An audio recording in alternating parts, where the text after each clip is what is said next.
Hola clase, hoy vamos a estudiar la diferencia entre el pretérito y imperfecto.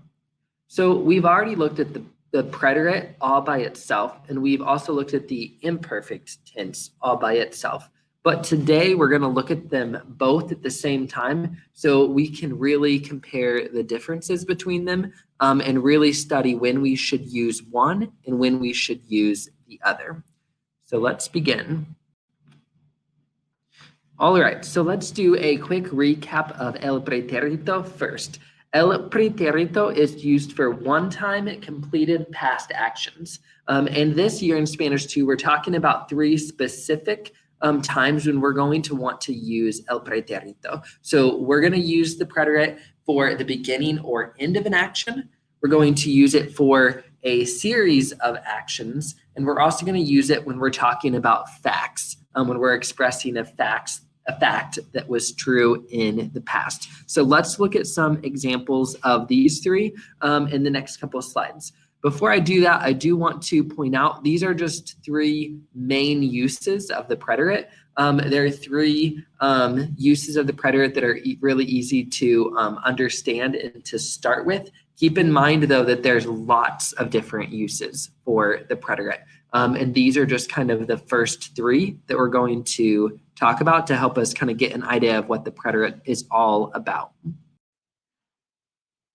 All right, so here's a quick look at your preterite clue words. Remember that if you see these clue words in a sentence, then you can guess that the preterite tense is probably going to be used or is being used in that sentence. So if you see things like anoche, last night, it's probably, that sentence is probably telling you about an action that happened one time, right? Where you see ayer, yesterday, things like la semana pasada, last week, el año pasado, last year, el mes pasado, last month. We're talking about specific time frames here, right? So if we're talking about specific time frames, a lot of times we're going to use the preterite tense for those things. But keep in mind that there are always exceptions to all rules. So just because you see these preterite clue words doesn't mean that you have to use the preterite. If I was going to describe how I was feeling emotionally yesterday, I could actually say ayer estaba muy cansado. So yesterday I was very tired, and I'm using the imperfect there. I'm not using the preterite. And so it is okay to use these clue words for the imperfect tense. It's just not as likely that we'll do that. All right, so here I have some different situations where you will always want to use the preterite tense. So the first situation is when you want to express the beginning or the end of an action. If you think about that, when you start an action, if you start running, you can only start running one time. And if you stop running, you can only stop running one time. And so these actions, because they happen abruptly and they don't last very long, we usually always use the preterite tense for these kinds of actions. So a couple examples here. Ayer empecé a comer a las 8 de la tarde. So yesterday, I began to eat at 8 o'clock in the evening. El lunes pasado, terminé a jugar a las 2:30. So last Monday, I finished playing at 2:30. As you can see, both of these sentences are talking about actions that we either started to do or we stopped doing, and they have specific times of when we started and stopped those actions. So those things tell us that we're going to want to use the preterite, which is why we said empecé and terminé. All right, so the next situation that I want to talk about is expressing a series of actions that happened in the past. So if you're wanting to talk about the main events that happened in the stories and list a series of several actions together, then you're more than likely going to use el pretérito to do that. So in my example here, la semana pasada, mi amigo fue a la ciudad, compró un perro y regresó a la casa. You can see here that all three of my verbs got conjugated in the preterite tense. Fue, compró, and regresó. If I was going to use the imperfect tense, I would have said iba, compraba, and regresaba.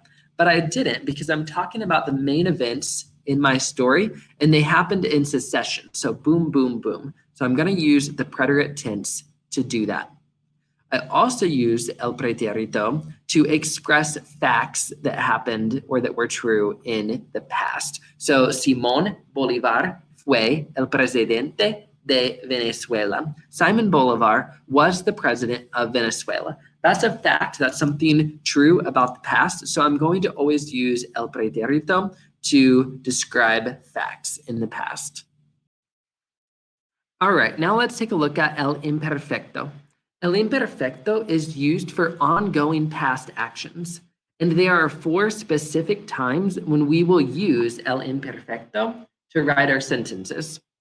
So we will use el imperfecto whenever we want to talk about repeated or habitual actions, and we'll also use el imperfecto when we want to tell time in the past.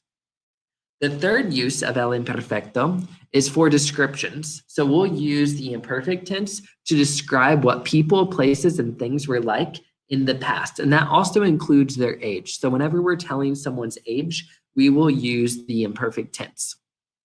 We will also use the imperfect tense to describe emotions and feelings in the past. So how people were feeling, whether they were sick or well, tired, whether they had a lot of energy, even their thoughts, like what their mental state was like and what they were thinking in the past. We'll use the imperfect tense to describe those things. Here's your imperfect clue words. And again, there might be times occasionally when you would use one of these imperfect clue words in a sentence and you would use the preterite for some reason, but it's very unlikely. If you see these clue words in a sentence, then there's a pretty good chance that you're going to need to use the imperfect tense in that sentence as well. So things like siempre, always. If you say siempre in your sentence, you're probably talking about an action that is repeated or ongoing, or it's happened more than once. So you can review these clue words as needed, and then be watching for them in the sentences that we write. All right, so let's look at some example sentences of different situations that require the imperfect tense to be used.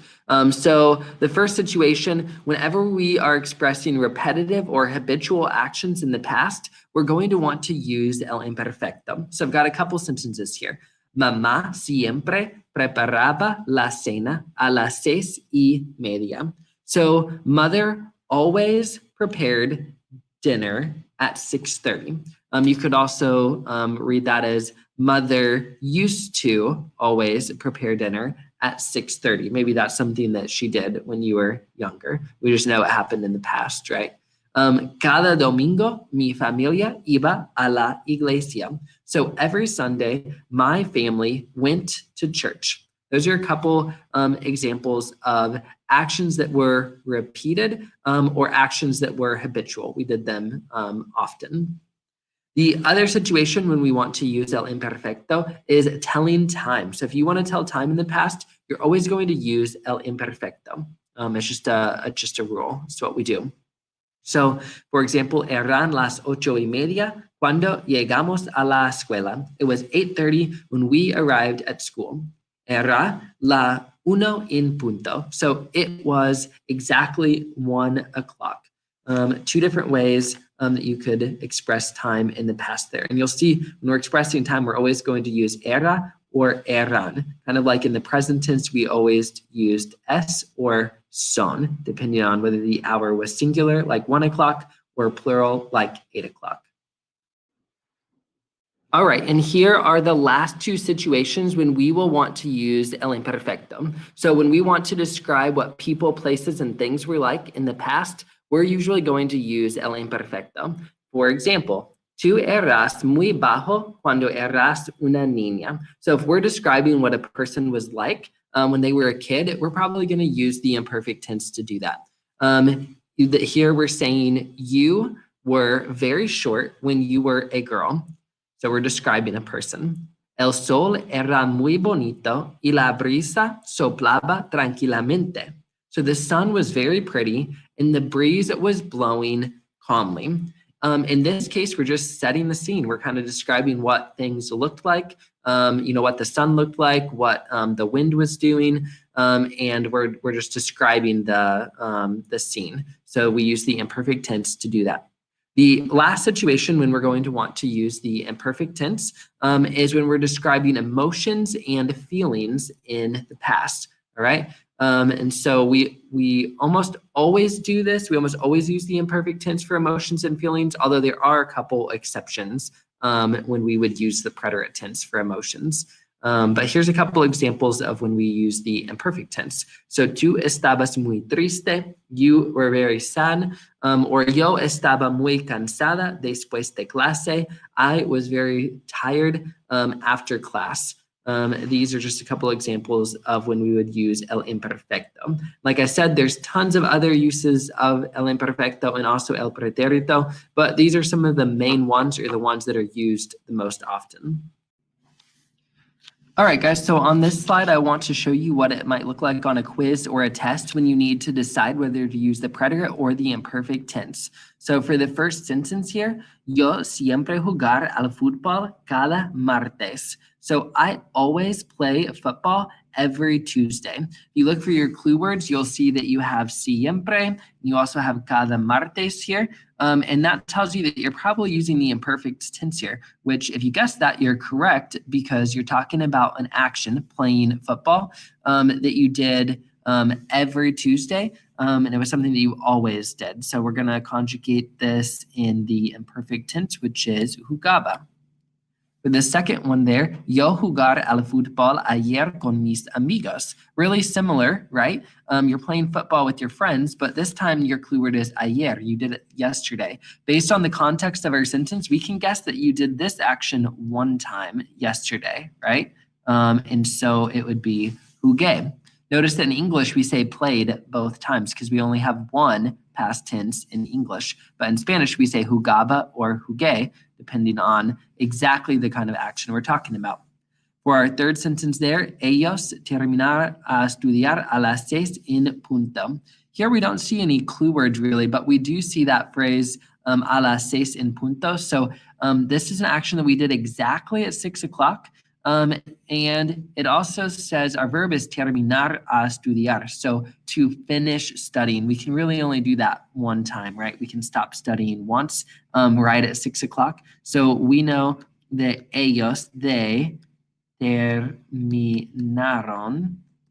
We use the preterite tense for this. For the next sentence there, ellos estar muy enojado con su hermano. We read this sentence, they were very angry with their brother. We don't really see any clue words, but we do see muy enojado, which is very angry. And so we know that we're talking about emotion, and we always use the imperfect tense for emotion. So this is estaban.